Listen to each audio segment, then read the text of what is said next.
Early life and education. Hamiduddin Farahi was born in 1863 in a small village called Frihar, located in the Azamgarh district of Uttar Pradesh, India. His family was known for its deep religious roots and intellectual pursuits, which naturally influenced his early upbringing. From a young age, he displayed an exceptional aptitude for learning, particularly in languages and Islamic studies. His initial education took place in traditional village schools, where he studied Arabic and Persian under local scholars, mastering the basics of grammar, literature, and classical Islamic texts. Even as a child, he was recognized for his sharp memory and analytical mind, traits that would later define his scholarly career. By the time he reached his late teens, his thirst for knowledge led him to enroll at the prestigious Darul Uloom Deoband in 1881, one of the most renowned Islamic seminaries in South Asia. During his 3 years there, he studied under some of the most respected scholars of the time, including Maulana Muhammad Yaqub Nanotawi, a leading figure in hadith and Islamic jurisprudence. Farahi immersed himself in the rigorous curriculum, excelling in subjects like Quranic exegesis, prophetic traditions, and Islamic law. His time at Deoband sharpened his critical thinking and deepened his appreciation for structured, logical approaches to religious texts. However, his intellectual journey did not stop there. For a brief period, he was drawn to the modernist ideas emerging from Aligarh Muslim University, where Sir Syed Ahmed Khan was advocating for a rationalist approach to Islam alongside modern education. Farahi engaged with these ideas but eventually moved away, finding some of the interpretations too detached from traditional scholarship. Instead, he sought a middle path, one that balanced deep respect for classical Islamic learning with a fresh, analytical perspective. During these formative years, he also developed a keen interest in the literary and linguistic aspects of the Quran, a focus that would later become the cornerstone of his work. He began compiling notes on Quranic vocabulary and style, which would eventually evolve into his seminal works, such as the Lexicography of the Quran and Styles of the Quran. His early exposure to both orthodox and modernist thought allowed him to develop a unique scholarly voice, one that was deeply rooted in tradition yet unafraid of critical inquiry. By the time he left formal education around 1886, Farahi had already established himself as a promising scholar with a distinct approach to Islamic studies. Unlike many of his contemporaries, he was less interested in rote memorization and more focused on understanding the Quran as a coherent, interconnected text. This early period of his life laid the foundation for what would later become his revolutionary contributions to Quranic studies, influencing generations of scholars who sought to bridge the gap between classical and contemporary Islamic thought. Hamiduddin Farahi's teaching and scholarly development. After completing his formal education, Hamiduddin Farahi entered a phase of intellectual maturity where he began shaping his unique approach to Quranic studies. The years between 1886 and 1905 were marked by deep scholarly reflection, teaching, and the gradual development of his revolutionary ideas on the coherence of the Quran. Unlike many traditional scholars of his time, Farahi was not content with merely transmitting inherited knowledge. He sought to uncover the deeper structural and thematic unity of the Quran, a pursuit that would define his legacy. During this period, he accepted a teaching position at a madrasa in Sar-e-Mir, Azamgarh, where he dedicated himself to educating students with a fresh perspective. His method of instruction was distinct. Rather than relying solely on classical commentaries, he encouraged his pupils to engage directly with the Quran, analyzing its linguistic precision and interconnected themes. This approach was unconventional at the time, as most Islamic education in India followed rigid, commentary-based traditions. Farahi's emphasis on independent reasoning and textual analysis set him apart, attracting students who were eager for a more dynamic understanding of Islam's sacred text. While teaching, he also immersed himself in research, meticulously studying the Quran's language, rhetoric, and structure. He believed that the Quran was not a disjointed collection of verses but a tightly woven discourse with profound thematic consistency. This conviction led him to compile extensive notes on Quranic vocabulary, which later formed the basis of his groundbreaking work, the Lexicography of the Quran. In this book, he explored how words in the Quran carried precise meanings that contributed to its overall coherence, challenging superficial interpretations that had dominated exegesis for centuries. His interactions with contemporary scholars further enriched his intellectual journey. Among them was Allama Shibli Nomani, a towering figure in Islamic literature and history, whose emphasis on literary analysis resonated with Farahi's own approach. Their discussions reinforced his belief that the Quran's eloquence was not merely ornamental but integral to its message. Inspired by these exchanges, Farahi began drafting another significant work, Styles of the Quran, where he examined the unique literary techniques employed in divine revelation, demonstrating how they served a larger, unified purpose. Despite his growing reputation, Farahi remained a humble and introspective scholar, more concerned with substance than fame. He avoided public debates and political controversies, focusing instead on quiet scholarship and mentoring students who shared his passion for Quranic studies. His teaching was not confined to formal lectures. He often engaged in informal study circles, where deep discussions about the Quran's structure and meaning took place. These sessions nurtured a generation of thinkers who would later carry forward his ideas, most notably Amin Islahi, who became one of his most prominent disciples. By the end of this period, around 1905, Farahi's ideas had crystallized into a distinct school of thought.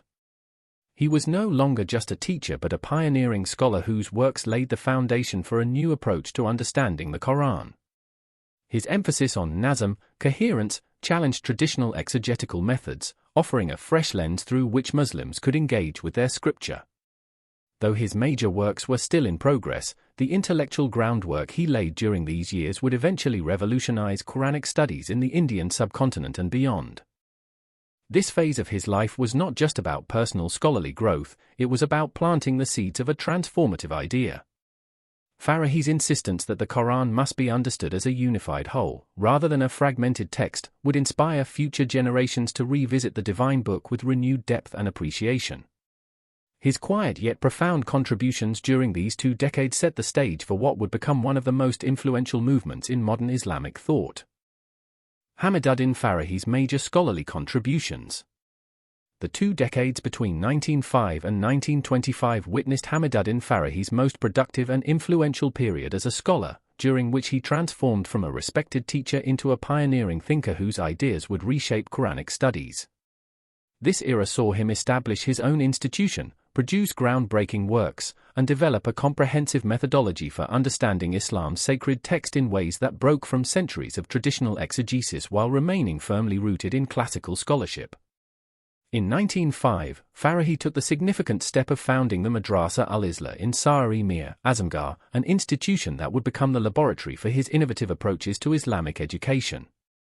Unlike conventional madrasas of the time that emphasized rote learning and commentary-based instruction, Farahi's school encouraged students to engage directly with primary sources, particularly the Quran, using critical thinking and linguistic analysis. The curriculum he developed focused on understanding the Quran as a coherent revelation with internal consistency, where each surah formed a complete unit with distinct themes and logical progression. This educational philosophy attracted bright minds from across India, creating a new generation of scholars who would carry forward his interpretive methods. During these years, Farahi's pen produced some of his most important works that systematically presented his revolutionary ideas about Quranic structure. His magnum opus, The Principles of Quranic Commentary, laid out the philosophical foundation for understanding the divine book as an organic whole rather than a collection of isolated verses. In this work, he challenged the atomistic approach that had dominated Islamic exegesis for centuries, arguing instead that each verse gained its full meaning only when understood in relation to its surrounding passages and the overall message of its surah. This concept, which he termed the nazm or coherence, became the hallmark of his scholarship and the most enduring aspect of his intellectual legacy. Farahi's linguistic expertise found expression in the Dictionary of Quranic Terms, a painstaking compilation that analyzed key words across different contexts in the Quran to uncover their precise meanings and semantic ranges. Unlike conventional Arabic lexicons that often relied on pre-Islamic poetry for definitions, Farahi's dictionary derived meanings primarily from how terms were used within the Quran itself, creating what he called a Quranic lexicon that could properly illuminate the text's own terminology. This work demonstrated his belief that the Quran could best explain itself when approached with proper linguistic tools and attention to context. Another significant contribution from this period was the Styles of the Quran, where Farahi examined the literary and rhetorical devices employed throughout the revelation. He showed how variations in style, whether narrative, legal, or polemical, served specific communicative purposes within each surah's overall scheme. This work particularly impressed literary scholars for its sophisticated analysis of how the Quran's eloquence operated not just at the level of individual verses but as part of larger structural designs. His insights in this area helped bridge the gap between traditional Islamic scholarship and modern literary criticism. The magazine Al-Islah became an important platform for Farahi to disseminate his ideas beyond the classroom. Through its pages, he engaged in scholarly dialogues with contemporaries, addressed contemporary issues from a Quranic perspective, and published serialized explanations of his methodology. This publication helped create an intellectual community around his emerging school of thought, connecting like-minded scholars across India who were seeking fresh approaches to understanding Islam's primary sources. Farahi's influence extended through his students, most notably Amin Ahsan Islahi, who would later systematize and expand upon his teacher's ideas. The master-disciple relationship between them flourished during these years, with Islahi absorbing Farahi's methodologies while developing his own scholarly voice. Their collaboration on Quranic commentary projects during this period laid the groundwork for what would eventually become a comprehensive new tafsir tradition.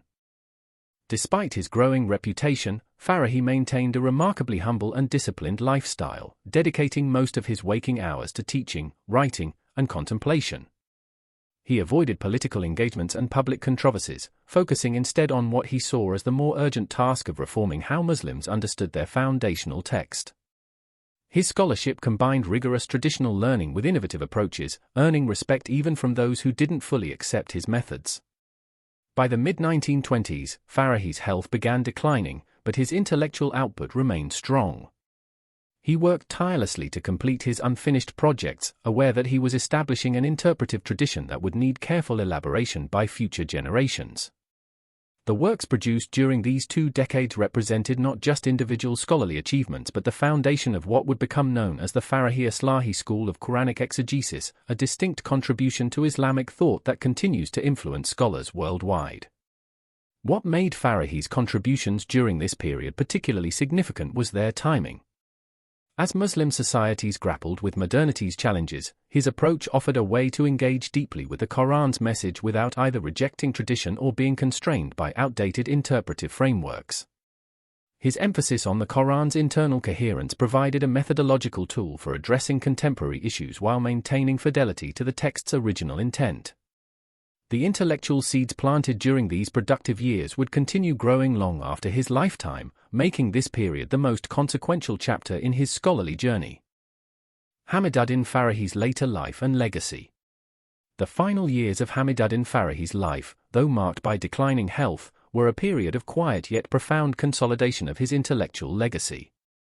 As he entered his 60s, the scholar who had spent decades revolutionizing Quranic studies found himself in a race against time, refining his ideas, mentoring his disciples, and ensuring that his life's work would endure beyond his physical presence.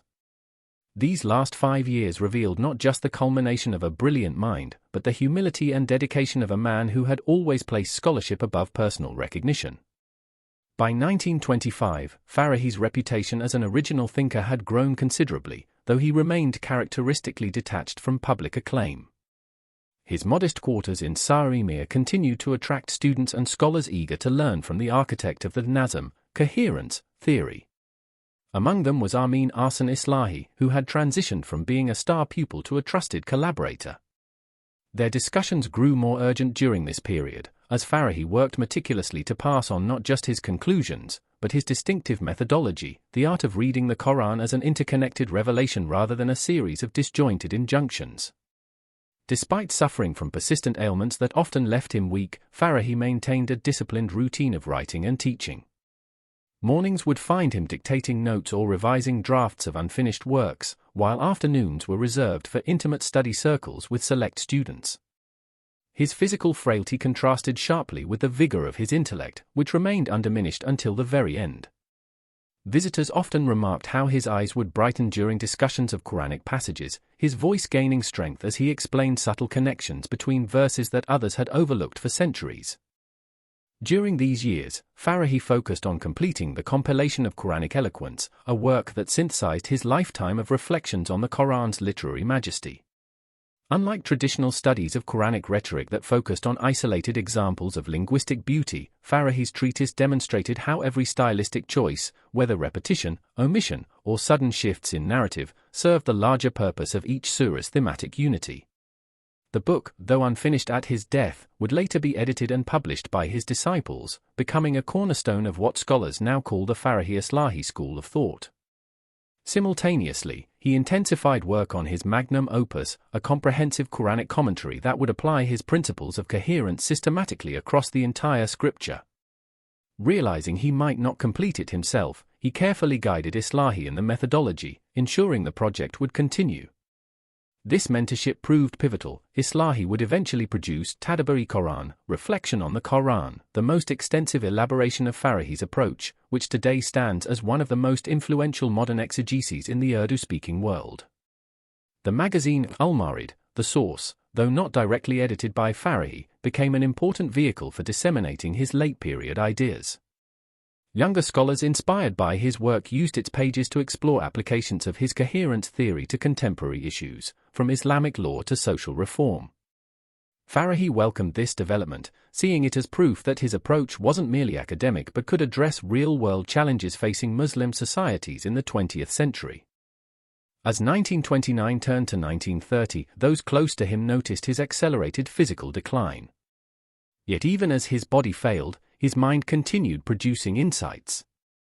In one of his final lectures, delivered sitting down due to weakness, he analyzed the structural symmetry of Surah Al-Baqarah, showing how its seemingly disparate legal injunctions, stories, and parables formed concentric circles around the central theme of divine guidance. The students present would later describe it as a masterclass in Quranic hermeneutics, a fitting final lesson from a man who had devoted his life to revealing the scripture's hidden architecture. Hamiduddin Farahi passed away peacefully in 1930, in the same unassuming surroundings where he had lived and taught for decades. His funeral drew scholars, students, and ordinary villagers alike, a testament to how deeply his erudition and piety had touched diverse lives. In accordance with his wishes, he was buried without fanfare, his grave as simple as his lifestyle had been. The true measure of his legacy, however, lay in what followed. Within years, his students began systematizing and expanding upon his ideas. The Madrasa al-Islah flourished as a center for Quranic studies, preserving his pedagogical approach. His books, once considered unconventional, gained wider acceptance as a new generation discovered their explanatory power. By mid-century, scholars across the Muslim world, from Egypt to Indonesia, were engaging with his coherence theory, even when they didn't fully adopt it. Perhaps most remarkably, Farahi's influence transcended sectarian boundaries. Sunni and Shia scholars alike found value in his linguistic methods, while modernists and traditionalists both appreciated how his approach combined reverence for the text with fresh insights. This cross-cutting appeal spoke to the universality of his central premise, that the Quran deserved to be studied on its own terms, as a unified whole rather than through the prism of later theological disputes. Today, nearly a century after his death, the fruits of those final years are evident. Academic conferences discuss his contributions, doctoral theses analyze his methodology, and translations make his works accessible to global audiences. The quiet scholar who spent his last days in a small Indian village had, in truth, planted an intellectual revolution, one that continues to grow, ensuring that Hamiduddin Farahi's legacy remains very much alive in the ongoing conversation about understanding Islam's sacred text. Hamiduddin Farahi, a life of quiet revolution in Quranic studies. In the dusty lanes of Sari-Mir, a small town in India's Uttar Pradesh province, an unassuming scholar spent his life unraveling what he believed to be the Quran's best-kept secret, that its divine verses weren't isolated revelations but threads in a meticulously woven tapestry. Hamiduddin Farahi, born in 1863, would become one of the most original Islamic thinkers of modern times, though few outside scholarly circles would recognize his name during his lifetime. His journey from a bright village boy to the founder of an entire school of Quranic interpretation is a story of singular dedication, intellectual courage, and quiet persistence against the tide of tradition. Farahi's early years gave little indication of the revolutionary scholar he would become. The child who memorized the Quran in his village mosque seemed destined for the conventional path of Islamic scholarship prevalent in 19th-century India. But even as a young student at the prestigious Darul Uloom Deoband, where he studied from 1881 to 1884, there were signs of an independent mind at work. While his peers focused on mastering classical commentaries, young Farahi kept returning to the Quran itself, puzzling over connections between seemingly unrelated passages. This curiosity would define his life's work. What set Farahi apart wasn't just his ideas but his manner of developing them. Unlike firebrand reformers who sought public platforms, he worked methodically, first as a teacher at small madrasas, then through his writings, and finally through the institution he founded, the Madrasa al-Islah in 1905. Here, away from the intellectual centers of Delhi or Lucknow, he cultivated his groundbreaking approach to the Quran, which he called the theory of Nazm or coherence. To Farahi, each chapter of the Quran wasn't just a collection of verses but a carefully structured discourse with internal logic and thematic unity. This realization came not through sudden inspiration but through decades of painstaking linguistic analysis.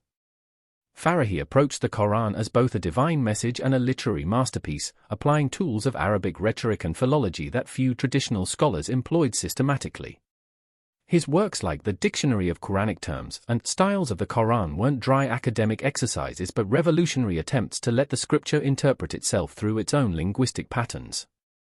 When he argued that words in the Quran carried precise meanings that contributed to larger thematic structures, he was challenging 14 centuries of atomistic interpretation. The scholar's personal life reflected his intellectual priorities. Eschewing wealth and comfort, he lived simply, his small home filled with books and manuscripts. Students who sought him out described a man of few words but profound insights, who preferred one-on-one discussions to public lectures. His teaching method was Socratic. Rather than providing answers, he asked questions that led students to discover connections between verses themselves.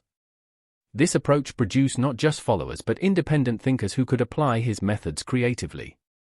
Among these students, Amin Ahsan Islahi stood out as the most capable interpreter of Farahi's vision. Their relationship, which began in the early 1920s, became one of the most fruitful teacher-disciple partnerships in modern Islamic scholarship. Farahi recognized in Islahi not just a brilliant mind but someone who could systematize and expand his ideas. In his final years, even as his health failed, he worked closely with Islahi, ensuring his life's work would continue. This mentorship would bear its fullest fruit in Islahi's monumental reflection on the Quran, the most comprehensive application of Farahi's coherence theory. The legacy Farahi left at his death in 1930 was paradoxically both modest and monumental. He hadn't sought to create a mass movement or found an institutional empire. The Madrasa al-Islah remained a small center, his books circulated in limited circles, and his name was unknown to most Muslims outside India. Yet the intellectual seeds he planted grew steadily. By mid-century, his coherence theory had influenced scholars across the Muslim world, from Arabic-speaking exegetes to Southeast Asian reformers. The magazine The Source played no small role in this dissemination, publishing articles that applied Farahi's methods to contemporary issues.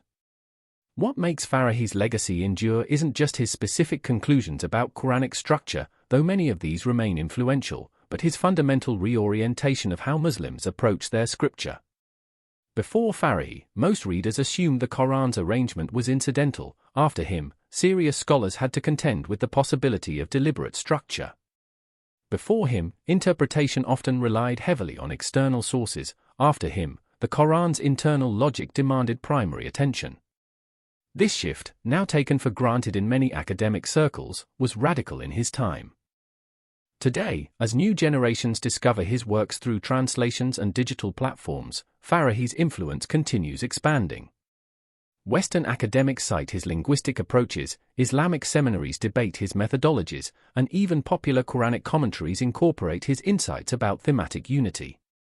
The quiet scholar who worked in obscurity has posthumously become a central figure in conversations about how to read Islam's sacred text in the modern age. Hamiduddin Farahi's life reminds us that revolutions in understanding often begin not with loud proclamations but with patient, meticulous engagement with texts and ideas. His story is one of intellectual courage, the courage to see what others had overlooked, to persist when others dismissed his approach, and to trust that truth, once uncovered, would eventually find its audience. In an era when Muslim societies were grappling with colonialism and modernity, Farahi offered a different kind of response, not political manifestos but a return to the Quran's profound coherence, which he believed held answers for all times. This may explain why, nearly a century after his death, his quiet revolution in Quranic studies continues to gain adherents across the world.